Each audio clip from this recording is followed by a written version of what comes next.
Spring 1946. 10 months after the end of World War II, an explosion rocked the Pacific off the coast of Hawaii. America had just destroyed one of Japan's most advanced weapon systems.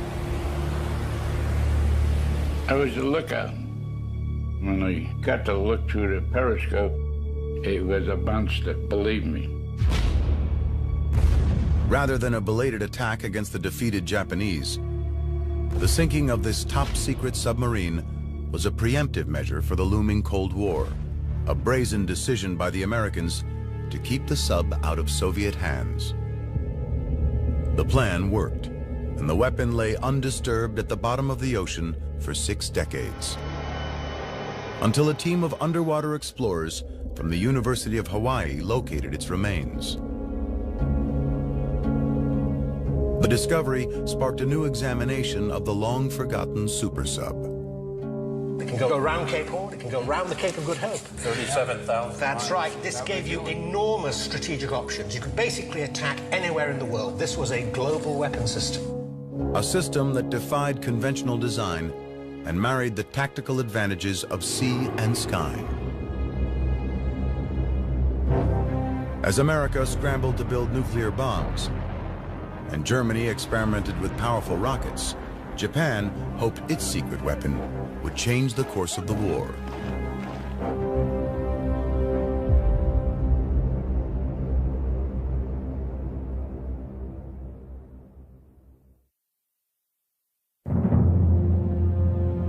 (1941). 6 months before the attack on Pearl Harbor, the Japanese Imperial Navy dominated the Pacific.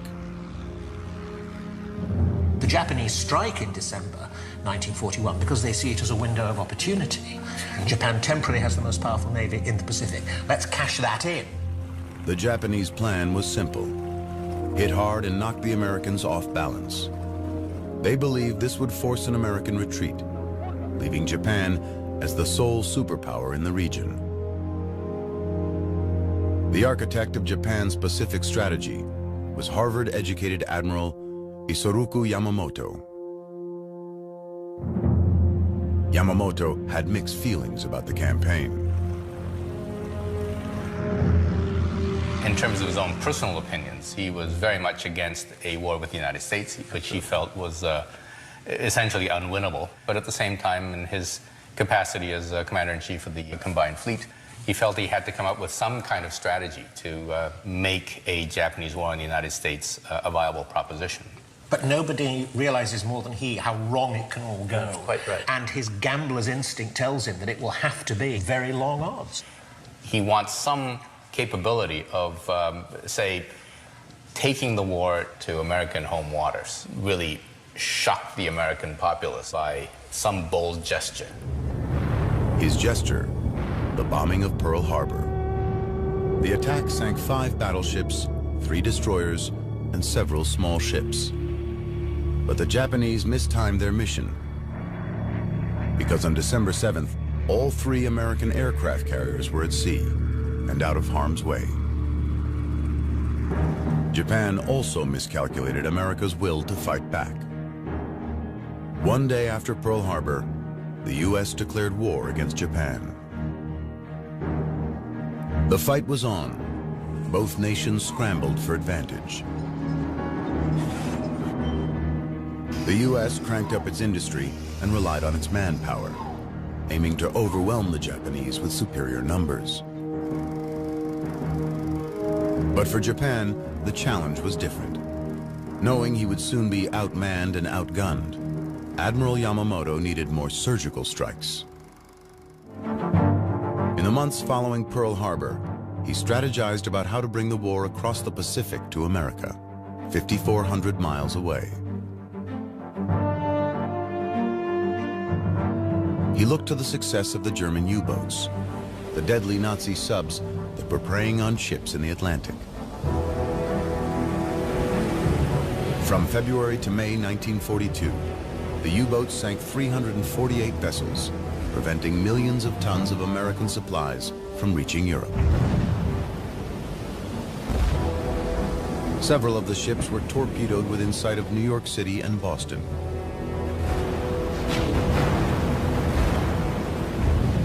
German subs could terrorize the U.S. East Coast, could Japanese subs do the same in the West?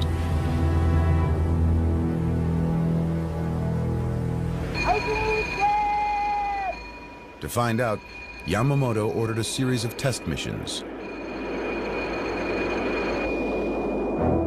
He sent a sub to fire shells at a refinery in California. It didn't cause much damage, but did trigger fears of a Japanese invasion.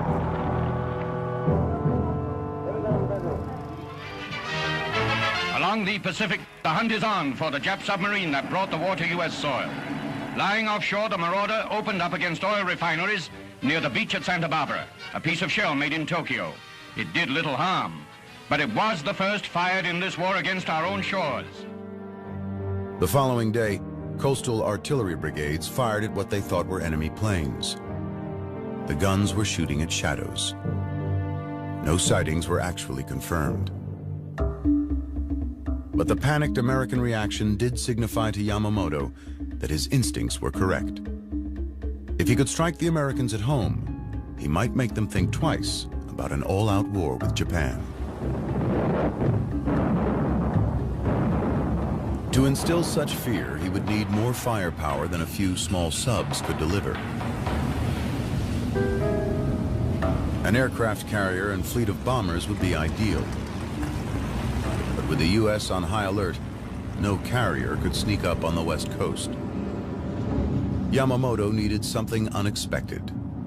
His solution, a superweapon that would unite the firepower of an aircraft carrier with the stealth of a submarine. If it could be built, his machine would rewrite the rules of warfare. The concept of putting a plane on a sub wasn't new, but conventional submarines of the day were only capable of carrying one small plane for reconnaissance and targeting. Yamamoto wanted sub-launched airplanes that could be used as an offensive weapon, not just a scout. He ordered another test mission. This time, a small submarine-launched aircraft dropped firebombs over Oregon in the hopes of sparking a forest fire. The fire failed to catch, but like the Santa Barbara mission, it confirmed that a submarine could slip past U.S. coastal defenses and strike unsuspecting civilian populations. To be able to reach your destination and launch an air attack undiscovered, undetected, would give the Japanese an advantage that no other Navy, that no other Air Force had during the war. Yamamoto ordered his engineers to design a fleet of underwater aircraft carriers capable of sailing undetected across the Pacific, launching squadrons of high-tech bombers to attack West Coast cities, then disappearing without a trace. The admiral even expected his subs to be able to reach the East Coast. He hoped to terrorize America with attacks on New York City and possibly even Washington, D.C.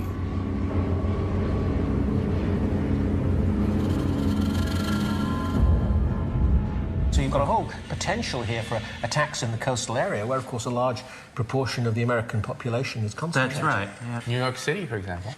Dense concentration of population. And if you're attacking with a few tens of aircraft, as in the original plans, you could perhaps go for important communications and indeed iconic targets.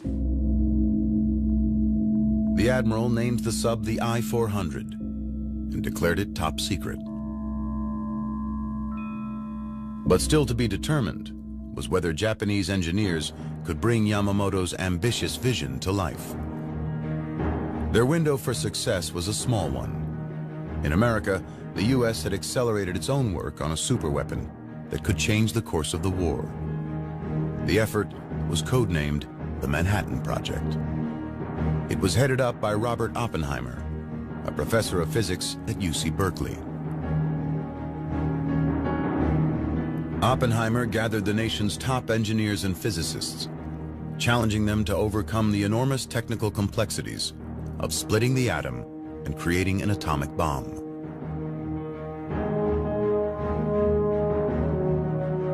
The Americans worked at a furious pace, fearing that the Germans and Japanese were moving forward with nuclear bombs of their own.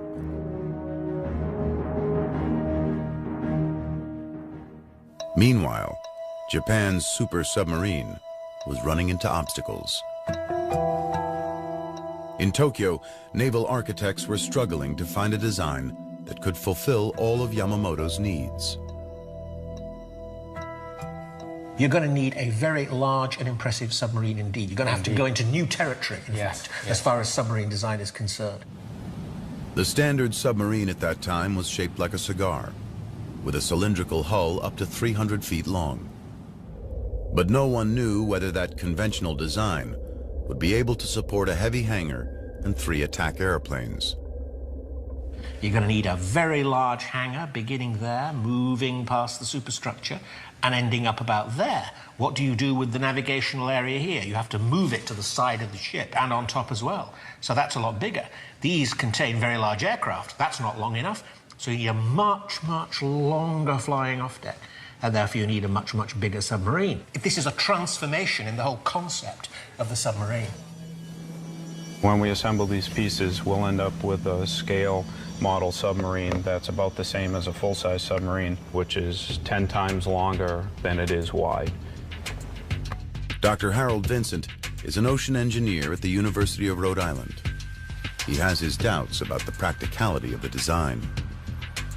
This tube represents the watertight hangar, the 3 aircraft, and the bombs that the aircraft carried.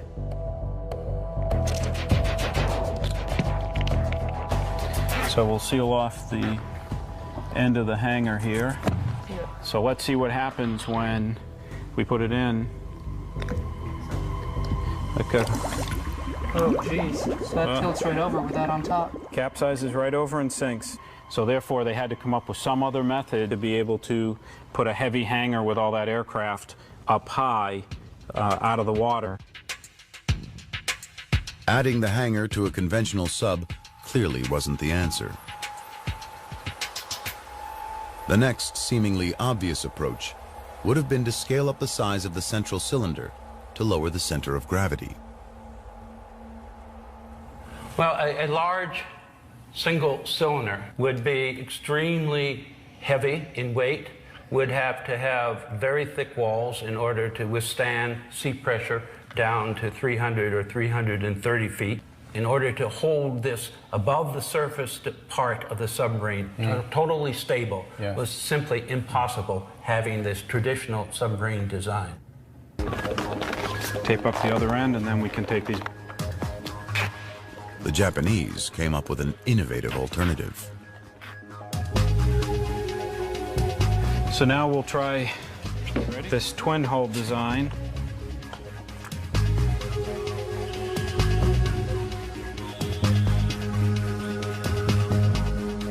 Now, it's pretty stable. All right, so it rights itself now instead of just tipping right over. A twin-cylinder hull gave the giant sub the necessary width to carry the extra weight. So you have these 2 cylinders, which are broader, stronger. The 2 cylinders amidship, of course, lent to greater stability. Absolutely. Well, you can see it's much sort of flatter and more stable, clearly. With the largest design problem solved, construction plans were drawn up for the new monster sub. The I-400 went into production in January of 1943. Yamamoto needed it fast. The Japanese were losing ground in the Pacific. The previous June, Yamamoto had ordered a surprise attack on the American fleet at Midway Island, hoping to sink the aircraft carriers he had missed at Pearl Harbor. But the Americans had cracked the Japanese naval code, saw the attack coming, and were able to set an ambush of their own. In 3 days of bitter fighting, American bombers sank 4 of Yamamoto's aircraft carriers. It was a devastating defeat for Japan. Their carrier fleet was decimated, and thousands of soldiers were dead. The I-400s were now even more vital. But with serious shortages of steel and manpower in Japan, Yamamoto could only commission 18 of the giant submarines.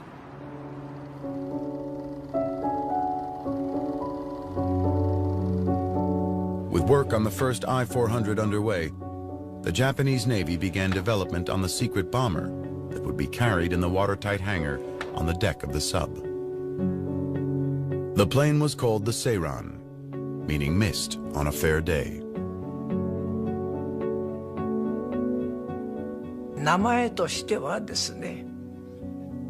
Like the name indicates, the plane would appear suddenly like a mist, carried by a submarine that would surface once it comes near a target, moving like a ninja. That is how it came to be named Seiran. This is a very poetic name. Lieutenant Atsushi Asamura is the only living member of the elite Seiran squad. At an annual Shinto ceremony, he honors his lost comrades. He still recalls the excitement of being part of the top-secret project. We were very surprised when we saw the Seiran for the first time. I thought, is this really a plane that can be loaded onto a submarine? I believe not too many people knew about Seiran, even in the Japanese Navy. Many tests and repeated experiments were done in top secret.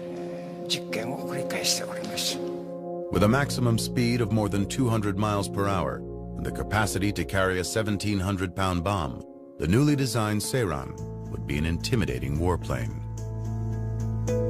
But the Japanese aircraft designers first had some technical puzzles to work through. Although the I-400 was wider than any other submarine of its day, the airplane hangar was only 11 feet in diameter. Here is the hangar on the I-400 into which this aircraft has to fit. And here we have a head-on view in the of same the scale, Seiran, in the same scale. Oh dear. You know, the fuselage will fit in there, but gosh, you've got the wings, you've got the tailplanes, and it doesn't fit. Exactly. To accommodate the tight quarters, the Japanese designed wings much like those on the Grumman Hellcat, the most potent aircraft carrier-based fighter in the U.S. arsenal. To minimize the Hellcat's profile for storage below decks, the wings rotated 90 degrees and folded back flat against the fuselage. The Seiran went even further.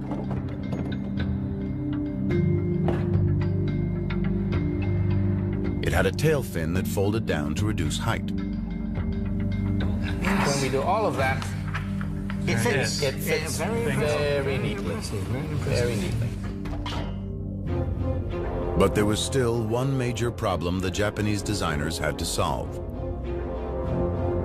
Before the Seirans could be launched, their engines had to be warmed up, a process that took up to 20 minutes. Starting the engines in the hangar with the vessel submerged would have exposed the crew to deadly carbon monoxide fumes. But warming the engines on the surface meant exposing the sub to radar and air attacks. Once again, the engineers needed an innovative solution.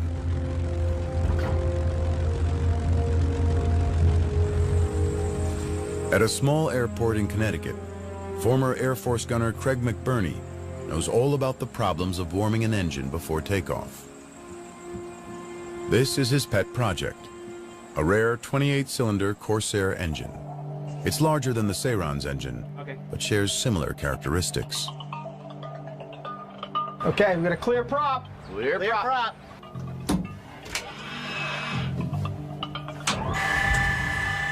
As with many World War II-era aircraft, starting the engine cold is a haphazard and messy affair. Battery's off. Right about now is when we start using bad language.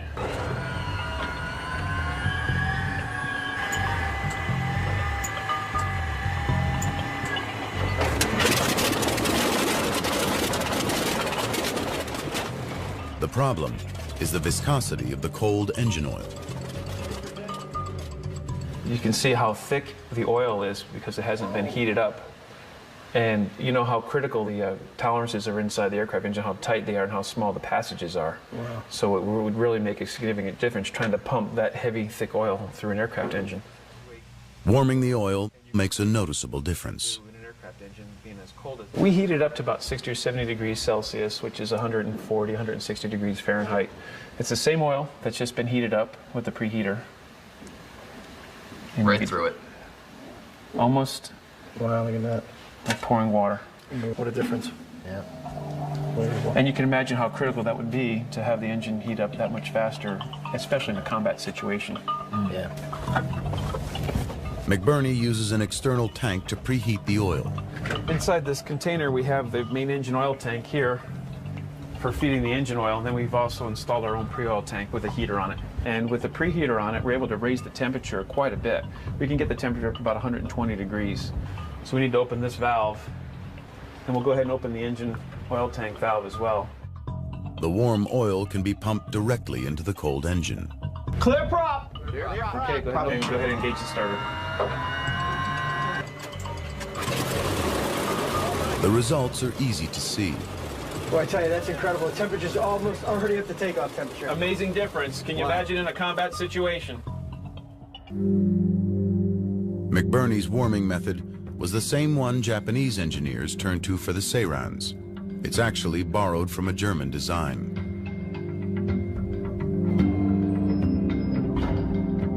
With the engine oil pre-warmed, the plane could be rolled out of the hangar onto the launch ramp.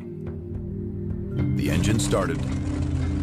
The wings, tail, and horizontal stabilizers unfolded and locked into position. The floats attached, and the Seiran launched into the air. We would train very hard, trying to shorten the time it takes for the launch, even by a second. The first plane launches, then the second, and then the third. The goal is to launch all three planes as fast as we can. To get the Seirans back on board, the engineers designed a hydraulic crane to pluck the airplanes from the sea and hoist them onto the deck. With all the design problems solved, it looked as if the Japanese would be the first to get their superweapon into the war. But then in April of 1943, the I-400 program and the Japanese Navy suffered a devastating loss. American code breakers discovered that Admiral Yamamoto was planning an inspection tour of the Solomon Islands. U.S. fighters intercepted and shot down his plane, killing the man behind the Pearl Harbor attack. It was such a crushing blow to the Japanese Navy that it was a full month before they even announced Yamamoto's death to the Navy, much less the Japanese public. Without the backing of the powerful admiral, the I-400 program quickly slipped on Japan's priority list. Before any subs were completed, the order was slashed from 18 to 9. It would take another year and a half before the first of Yamamoto's I-400s made it out to sea. In December of 1944, the first I-400 was finally commissioned. A few months later, a second sub, the I-401, was ready to sail. The super sub carried 3 dive-bombing Seirans in a 65-foot-long hangar. An 85-foot ramp and steam-powered catapult launched the planes into action, even in rolling seas. The I-400 wasn't just the longest sub in the ocean at 400 feet. It was also the most heavily armed.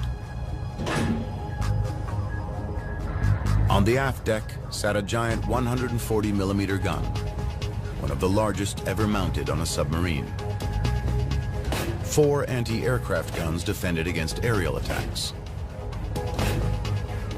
And the sub also boasted 8 torpedo tubes in the bow. The man appointed to lead the I-400 program was Tasunosuke Arizumi. Arizumi had been in charge of the midget submarine attack on Pearl Harbor. The I-400's crews were picked from the Navy's elite and were very well treated. The corridor was filled with cans of food and other food staples. You couldn't even see the floor. I was never unhappy with the food. For example, we even had expensive food like cow tongue and lots of fancy stuff. I remember it well. Morale among the crews was strong, but Japanese high command was not as jubilant. In the 3 years since the I-400 project began, the state of play in the Pacific had changed. America now dominated the region, and the original mission of the subs, to bomb U.S. cities and instill fear of a Japanese invasion, was outdated.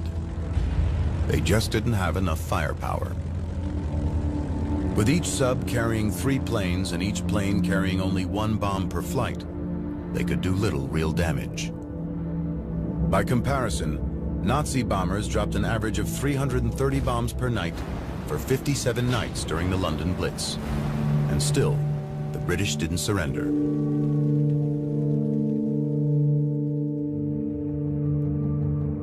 With a conventional bombing raid on U.S. cities out of the question, the Japanese needed another mission for the I-400s. They considered all options.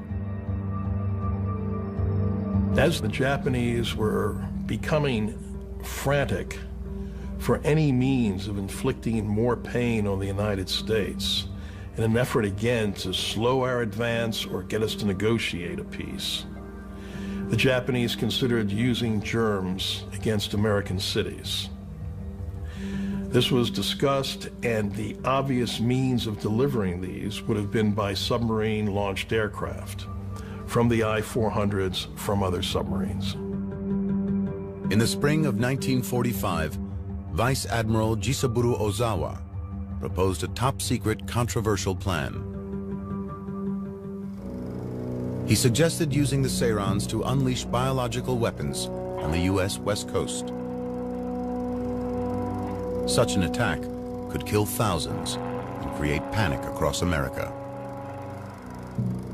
Japan's biological weapons program was not new. Under the command of a military doctor named Shiro Ishii, a secret team had been experimenting on the Chinese since the 1930s. Plague-infested fleas bred in their lab had been unleashed into Chinese villages. They'd infected prisoners with anthrax and cholera. And they had injected men and women with venereal diseases. As many as 200,000 Chinese died as a result of these horrific experiments. The Japanese army was doing a lot of work on this in Manchuria, in pretty awful circumstances, actually. And certainly the Japanese Navy seems to have been interested in the use of anthrax in bombs. And the most radical elements within the Army or the Navy would advocate such a well, I would say, insane plan. There was little doubt that biological weapons dropped on an American city could cause enormous casualties, and sow panic among the American population far more effectively than conventional bombs. But a month later, cooler heads prevailed. General Yoshijiro Umetsu of the Imperial Army canceled the operation and declared germ warfare against the United States would escalate to war against all humanity.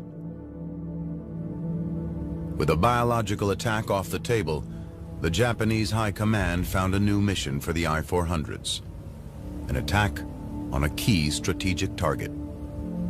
The Panama Canal was absolutely crucial to the transferring of Atlantic naval forces to the Pacific Ocean.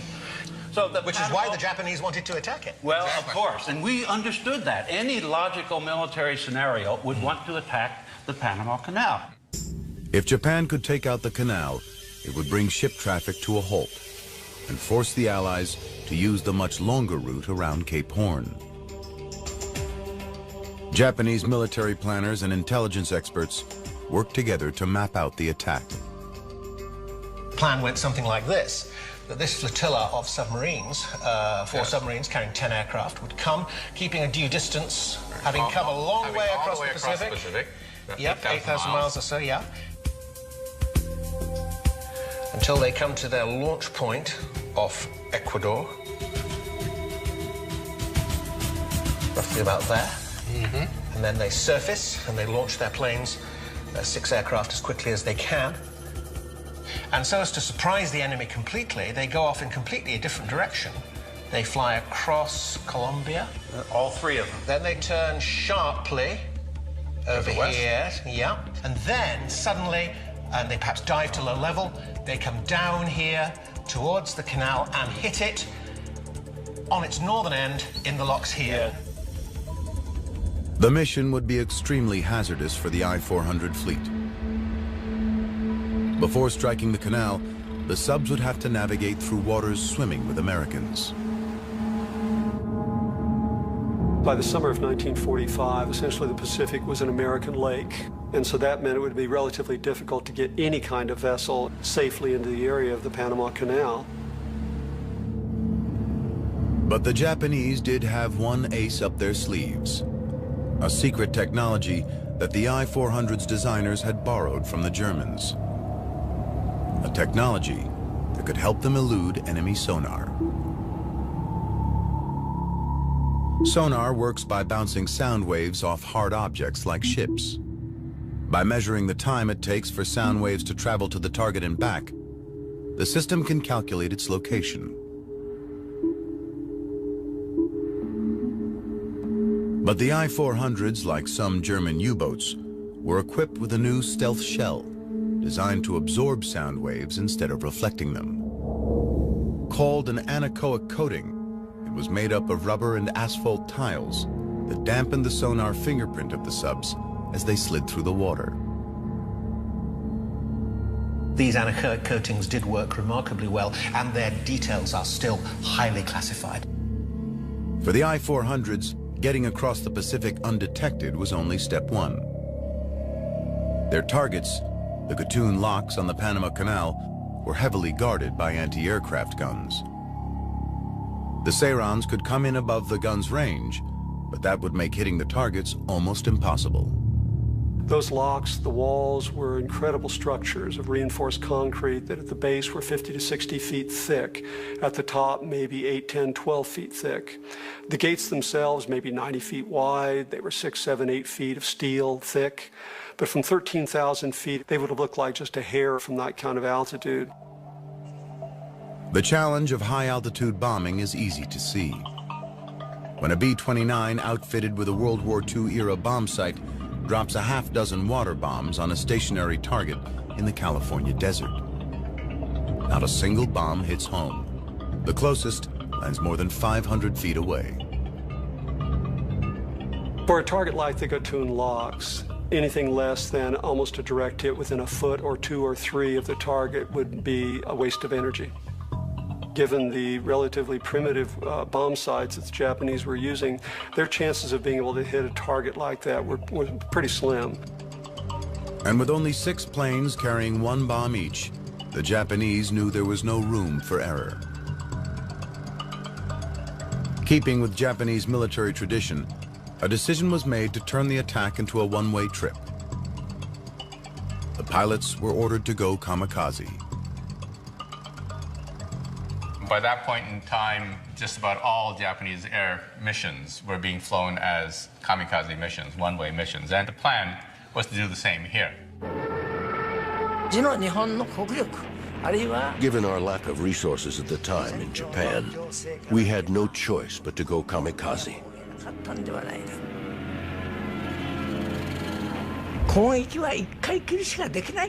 I know it is controversial. Some people are against it. But I think we had no choice at the time. We knew we probably couldn't hit the target even with multiple bombs. So going kamikaze was our only chance.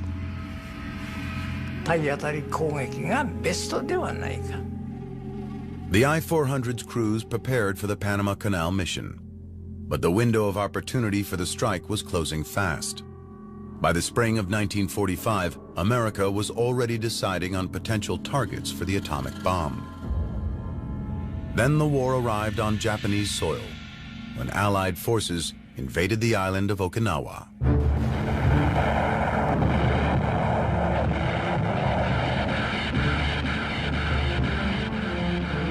82 days of brutal fighting left more than 100,000 Japanese troops dead and thousands of aircraft and combat ships destroyed. Vice Admiral Ozawa realized that a raid on the Panama Canal would be too little too late. The majority of American forces were already in the Pacific. So Ozawa changed the I-400's mission yet again. The new target was Ulithi Atoll, a staging area for the massive U.S. fleet preparing to invade Japan.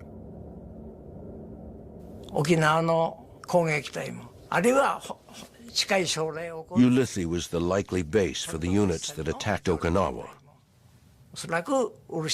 and perhaps also those that were to be sent for the final confrontation on the mainland. Supplies were probably sent from there as well. In the photo, I saw several U.S. aircraft carriers. Headquarters ordered us to attack as many of them as possible. 3.5 years after the I-400s were conceived, the two giant subs were finally ready to engage. They traveled separately, with orders to rendezvous off Ulithi, where they would be joined by two smaller subs. Once they reached their target, 6 Seirans would be launched in a kamikaze attack. To deepen the surprise, Commander Arizumi ordered the crew to disguise the bombers with U.S. markings, a clear violation of international law. Pilots themselves objected to having the planes painted in American colors. They felt it was dishonorable. And they were ready to die. They knew they weren't coming back. What they didn't know was that their mission was once again short on time. 4 days before the I-400 set sail, America had successfully exploded the world's first atomic bomb. A second bomb was already on its way to Japan. To make matters worse, Arizumi's mission was plagued by problems. On the way to Ulithi, one of the smaller subs was spotted and sunk by a U.S. warship. All 140 crewmen perished. Then, in an effort to avoid enemy ships, Arizumi decided to change his route and the agreed-upon meeting point. But the message never got through to the other ships, and they missed the rendezvous.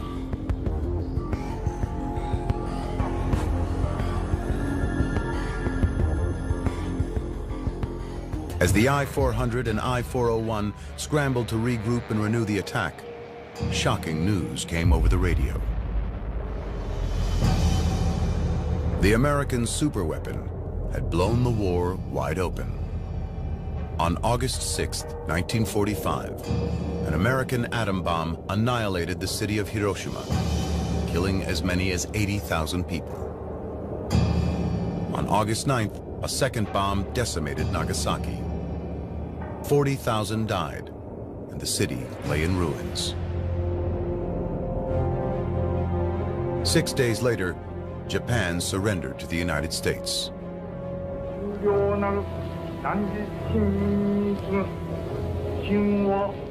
In his radio address to the nation, the emperor never mentioned defeat or surrender.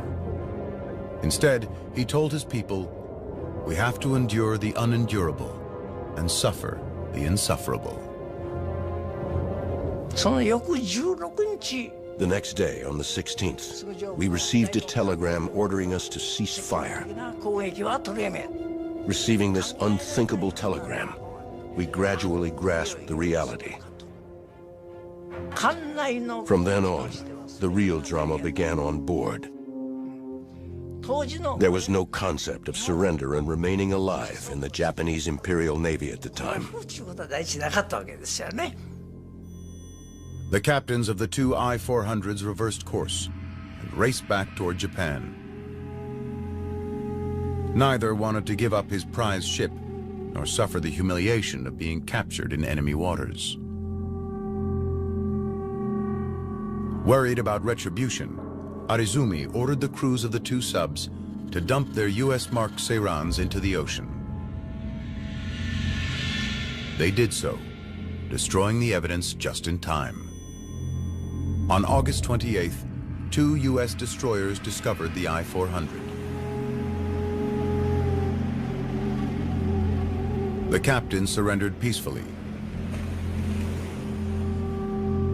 20-year-old Harry Arvidsson was one of the first Americans to board the giant sub.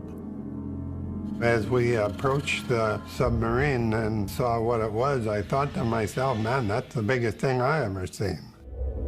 The next day, August 29th, the American submarine USS Segundo located the second Japanese sub. The I-401 was carrying Fleet Commander Arizumi, a man who didn't know the meaning of the word surrender. Carlo Carlucci was a quartermaster on the American sub.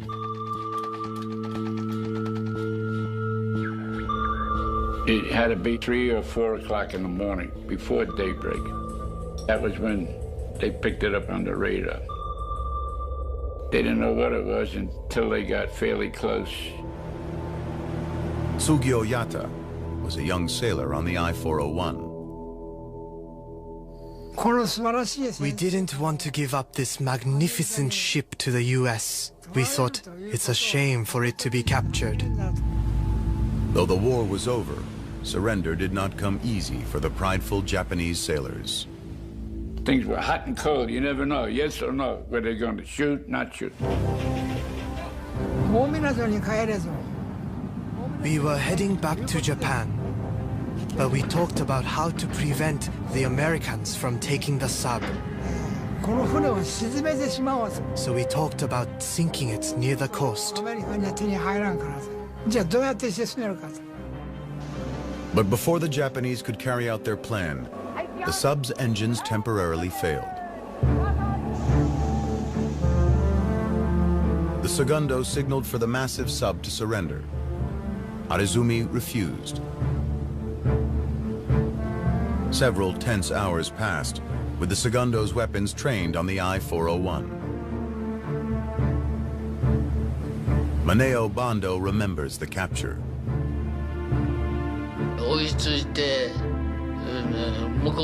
They pointed their cannons at us and ordered us to have one officer sent to their ship. We thought, what do you mean, send someone? You send someone to come get us.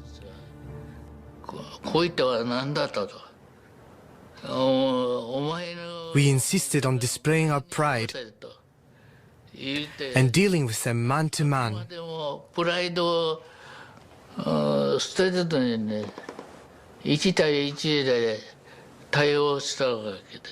Because Bando spoke some English, he was picked to negotiate with the Americans. You force us to surrender. I said, if you force us to surrender, we will commit suicide. They said to me, harakiri, no good. They understood the term harakiri. Tokyo ordered the I-401 to surrender to the Segundo. Eventually, Commander Arizumi bowed to the inevitable. He had the black flag, the international naval signal of surrender, raised on his sub. For the proud commander, the humiliation was too much to bear. I went to get a cup of coffee and had just sat down. I heard a loud bang.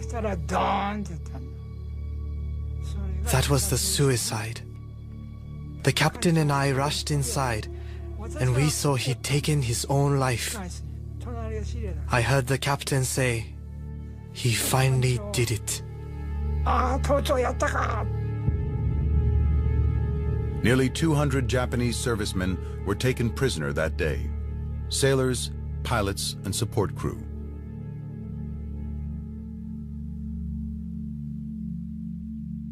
The American submariners seized control of the giant sub and quickly realized it was unlike any vessel they had ever seen. For machinist Paul Whitmer, the double hull design was a particular surprise. Lo and behold, we get to the engine room and there's a doorway to the neighbor's room next door. What the heck's going on here? We take a peek in there, there's another set of engines in there. The port and starboard engine rooms. We find out that there were two hulls bolted together, with two submarines alongside each other. The Japanese crew remained on board, but with 6 Americans now in command. I had a 45, we all had 45s, and I had an extra clip of bullets in my jacket pocket. That's all. If I had to use it, I would have used it. Oh, it was very tense. No one trusted anybody. We didn't know what to expect. We could have been overtaken, lickety-split, because we were way outnumbered. And if they decided to dive the boat, we couldn't have got out. The Americans chained the hatches open to prevent the Japanese from diving.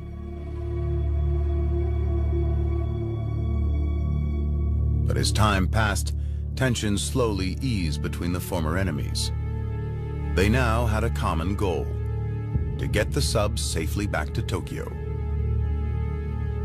In the engine room, we had to learn how to communicate with the Japanese. You know, they had to teach us and we had to teach them. We needed to know some of the words to describe an engine. Basic, elementary, grade school type communication. And we're trying to strike up a rapport and learning their symbols and their words for what's the name of this, what's the name of that. Both subs made it back to Tokyo, where the prisoners were released. For the Americans, the next step was to bring the unusual ships home for further study. In November of 1945, they departed Japan for Hawaii. They arrived in Pearl Harbor just after New Year's Day, 1946. Navy engineers immediately began inspecting and recording every detail of the super sub's design.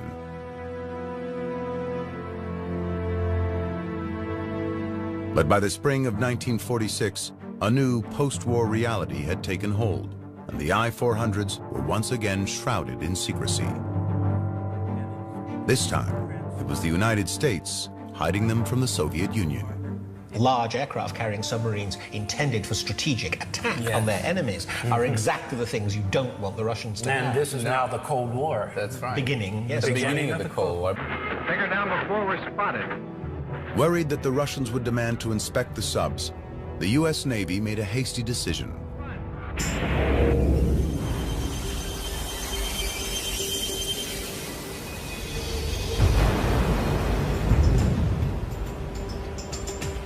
On May 31st, 1946, they sunk the I-400 off the coast of Pearl Harbor.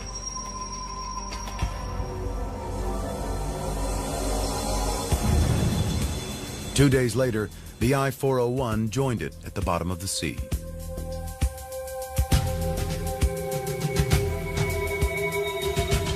Two powerful weapons that never made it into battle, never had the chance to truly prove their worth.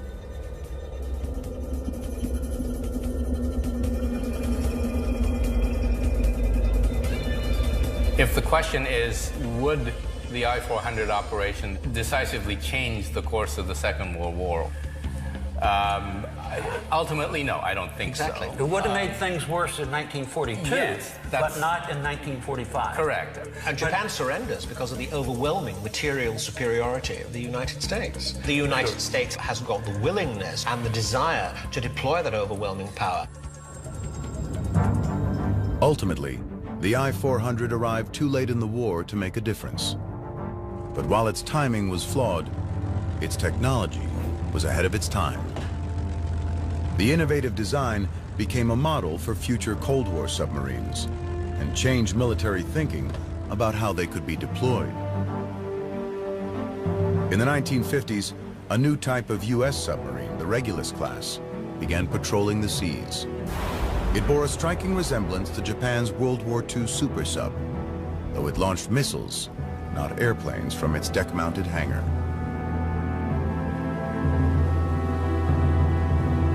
I don't believe anyone previously had looked at submarines as a means of attacking an enemy's cities. And this idea we see today in the primary nuclear weapons of the United States, France, Britain, and even Russia, being submarine-launched missiles to attack with nuclear warheads an enemy's cities. Though we hope that their lethal force is never needed, each one of these powerful, stealthy submarines is a living testament to one of the greatest weapons that never did battle.